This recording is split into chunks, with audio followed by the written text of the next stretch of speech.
What's going on, everybody? How's it going? It's me once again, Dustin Coyle. You're tuned in to Intelligent Thoughts.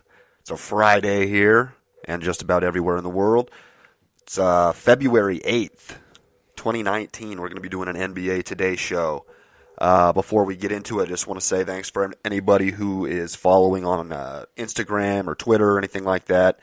Those usernames that you can find the show at are Intelligent Tho1. Intelligent THO in the number 1. That's on Twitter. And on Instagram, Intelligent B Thoughts. And that's the word B in there, Intelligent B Thoughts. Also on Facebook, you can reach out to the show. A couple people have. Like to hear from anybody who's listening. And if you have any ideas or any other input or would just like to get in touch with the show, I'd love to hear from you.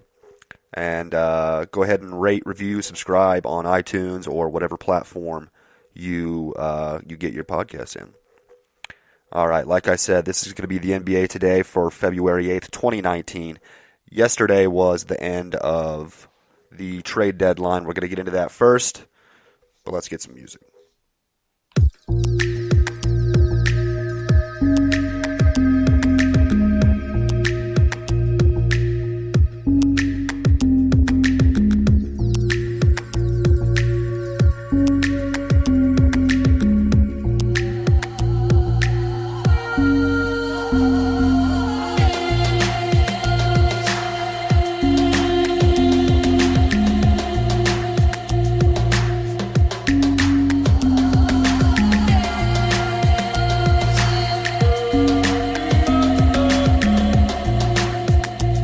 Alrighty, let's get into the trade deadline news here. What big names took place? Any big names whatsoever? It was pretty mild-mannered overall for the most part. Anthony Davis did not get traded. Mike Conley did not get traded. Not a whole lot of high-profile trades. Probably the biggest or the most important trade was the Marc Gasol trade. I'm looking for that right now. Marc Gasol is traded from the Memphis Grizzlies to the Toronto Raptors. The Raptors send back Jonas Valanciunas, DeLon Wright, C.J. Miles, and a 2024 second-round pick for Marc Gasol, whose contract I believe is expiring at the end of the day here. Big move there. Memphis not in the playoff run at all. Don't really need him. You know what I mean? At this point in the season, at least. Obviously, he's played, I believe, his entire career for the Memphis Grizzlies, and there is a news clip here from Bleacher Report saying that Marc Gasol's jersey is actually going to be retired by the Grizzlies. Let's see when this is going to be. Yeah, basically, he's played for the past 11 seasons for the Grizzlies. He's a Grizzly for life, and they're going to.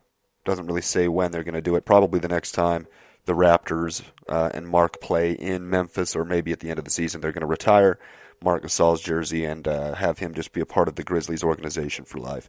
But as far as right now, in a basketball sense, I'm sure he didn't, want to get traded. I mean, that's his family. It's the only people he's really ever known. But as far as a basketball sense, he's now got a realistic shot of winning an NBA title this year. So. You got to feel really good about that. Marc Gasol, one of the best big men in the league, he can stretch the floor, he can pass. A real addition and an upgrade from Valanciunas, who really wasn't playing. He had been hurt recently, but he really wasn't playing very well anyway. A real upgrade for the Toronto Raptors, and it'll be interesting to see how they play. They just blew out Philadelphia the other day. They got beat pretty bad by Milwaukee, but with this addition, it'd be interesting to see if they might not be the favorites over Milwaukee in the East, at least just to go to the NBA Finals. Probably the most noteworthy trade, other than that one, was Markelle Fultz being traded. The Orlando Magic are sending. Where is it here? Orlando is going to be sending Jonathan Simmons, a first and a second-round pick to the Sixers for Markelle Fultz, which I think is somehow a steal. I don't understand how a guy that was almost out of the league is going to get a first and second-round pick plus Jonathan Simmons. but Philly was able to pull it off. They're in win now mode. Um, Obviously, they're kind of all in with the Tobias Harris trade. They have what they consider to be a big four now. Um, and they look killer too, honestly. Both Philadelphia and Toronto made some big moves here at right before the All-Star break. Um, Milwaukee didn't really do anything, but they were kind of seated a little bit or a solid notch in front of these other two teams, just with the real beatdown of Toronto that they did over the weekend. But yeah, I mean, big moves for both of these teams. Boston didn't really make many moves or much of a splash in this, but obviously they're going to be getting back together. You'd assume. They're playing really, really well right now anyway, and obviously they have a lot of talent, more talent overall than any of these other teams. But that'll be good for Markelle Fultz probably. He'll get a fresh start with Orlando, hopefully some different doctors and or shooting coaches or kind of whatever the problem was in Philadelphia. Hopefully he'll be able to avoid that or have a different scenario in Orlando and really be successful. Obviously he's talented. I do believe he's the youngest player still today. I believe he's the youngest player ever to get a triple-double at like 18 and change or barely 19 or something like that. So he's still young. He's still like 20 years old. And hopefully he has a great career. All right, what other trades are there here? The Grizzlies traded Shelvin Mack to the Hawks. That was more or less just a salary thing there. Not a lot is expected, obviously, of either team. Neither of them are going to the playoffs. I don't know if we talked about this yesterday, but the Lakers, for some reason, traded Michael Beasley and Ivica Zubac to the Los Angeles Clippers for Mike Muscala. Muscala, I believe, is the guy they just got from Philadelphia in the Tobias Harris trade. Good player, and I guess they're doing it just to bolster the shooting, three-point shooting. But honestly, I was a big Zubac fan. I thought that he was the most talented of the young centers for the Los Angeles Lakers, at least offensively. I mean, he was really able to score at will, shot a really high percentage, not much of a stretch the floor five, but around the rim he shot an incredibly high percentage. So it's going to be interesting to see how that plays out. Obviously, they're trying to get shooters around Mike Muscala, and also apparently with the 2-for-1 deal here, they're looking into the possibility of Carmelo Anthony. After the full buyout market takes its shape, Carmelo Anthony is expected to be among the considerations for the Los Angeles Lakers. The Grizzlies in a real fire sale here. They also traded yesterday. This one not as big of a deal, obviously, as some of their other trades, but Garrett Temple and JaMychal Green to the Clippers in exchange for Avery Bradley, a good young guard. Honestly, Avery Bradley has really really slipped from view. I mean, from at least his time in Boston 2 years ago with Isaiah Thomas. It's crazy to think that was just 2 years ago. Isaiah Thomas and Avery Bradley leading Boston into the playoffs. A long time there. Nikola Mirotic was traded. I'm not sure if we talked about this. I definitely put it out on social media. But the Pelicans traded Nikola Mirotic to the Bucks. That was the Bucks' real big move there. Great scorer, great shooter, probably better scorer even than Middleton. Probably their second best scorer at this point. It'll be interesting to see how they use him. Probably going to be off the bench. But let's see. Yeah, I guess so it's basically going to include the Pistons and some second round picks to the Pelicans. Jason Smith and Stanley Johnson, ex-Pistons, to the Pelicans, along with a second-round pick for Nikola Mirotic in that one. So that's a good pickup for Milwaukee, who's already playing great anyway. That'll be interesting to see, like I said, how they use him, if he's going to be coming off the bench or if he's going to be in the starting lineup. I would assume bench. Apparently the Kings, after trading for Harrison Barnes, would like to make a long-term play. He's owed a player option of $25 million for next year, and the Kings are allegedly all in on that. We got the Shumpert trade. I'm sure we talked about that. Houston is trading Nick Stauskas and Wade Baldwin to the Pacers, and then the Pacers are going to buy them out, it looks like.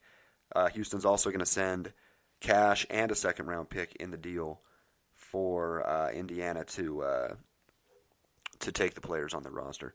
So this is now the third time that they've been traded, and then they actually did get released. So they were traded 3 times this week, and also released after that. I think they went Portland to Cleveland to Houston to Indiana, and now they are officially going to hit the buyout market. I'm not sure what's been the case as far as today, if they've been signed by anybody, but it's been probably a pretty trying, pretty difficult week here for those two guys.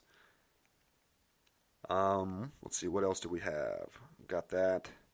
The Kings traded Skal Labissiere to the Blazers for Caleb Swanigan. Not a big move there. Nothing really too important to talk about as far as that one is concerned.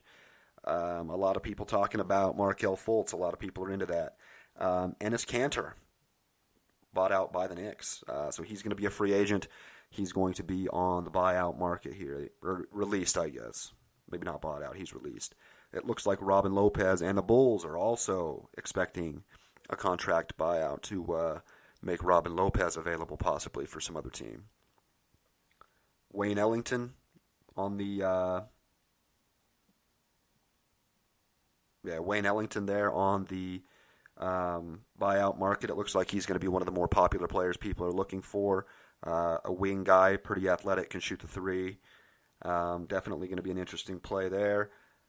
And Corey Brewer, a 10-day contract, signed with the Sacramento Kings in this one. All right, it looks like that is all of the trade news. Let me look up some buyout information here. It does look like there's been no players of any significance signed yet other than the Corey Brewer deal with the Kings. I would imagine within today or the weekend, we're going to see some movement on a few players. My guess is Carmelo's going to be a Laker. Honestly, after all this, I think he's going to be a Laker. But let's get into the games from last night here. The Indiana Pacers at home continue their winning streak. I'm pretty sure this is now 4 straight games. They beat the Clippers 116-92. Bojan Bogdanovic with 29 points. The Clippers were obviously shorthanded. They didn't have a few of the players that they had traded for. Landry Shamet, for example, was not able to play in the game, and so they were stretched pretty thin, played everybody at least 14 minutes in this game. They get the loss, though. 4 straight wins for the Pacers. I mean, it's pretty damn impressive for them, especially after the 4-game losing streak. It's kind of tough to tell what this team is exactly, but they're definitely tough. Like I said, Bogdanovic leads the way with 29 points. Miles Turner with 17 points as well. In the loss, the highest scorer for the Clippers is Montrezl Harrell with 9 points on 9 of 13 shooting. The next highest scorer, Danilo Gallinari, 12 points in 20 minutes. In Orlando, the Orlando Magic beat the Minnesota Timberwolves 122-112. Terrence Ross with 6 3-pointers scores 32 points and a big defensive play, a steal at the very end of the game. That's going to be off the bench for him, 31 minutes of play, 32 points, like I said there. They also get 21 and 10 out of Vucevic, best season of his career. He did not get traded. He was kind of in talks to be part of the Lakers deal too, or a possible Lakers deal too. Kind of interesting to see that nobody ended up pulling the trigger on Vooch. But he's having a fantastic season and helps him get the win here in this one. On the other side, the leading scorer for the Minnesota Timberwolves, 27 point, 11 rebound, 5 assists, Karl Anthony Towns. Shoots 12 for 16 from the field and 2 for 3 overall. Wiggins also adds 23 points and 9 rebounds on 28 shooting, 10 for 28 shooting. Tough game there for Wiggins, and they end up getting the loss. In Atlanta, the Raptors beat the Hawks 119-101. Both Pascal Siakam and Fred VanVleet score career highs. Siakam, 33 points, 14 rebounds on 12 for 20 shooting. That's incredible. That's the best game of his career. Fred VanVleet, 30 point, 5 rebound, 6 assist game, 11 for 22, and 4 for 11 from downtown. Kawhi actually didn't play in this game. They obviously didn't need him. They rested him for what they said is knee soreness, but they just kind of do that every other back-to-back or something like that. Kyle Lowry chips in with a 13-point, 13 assist, 8 rebound night in the victory.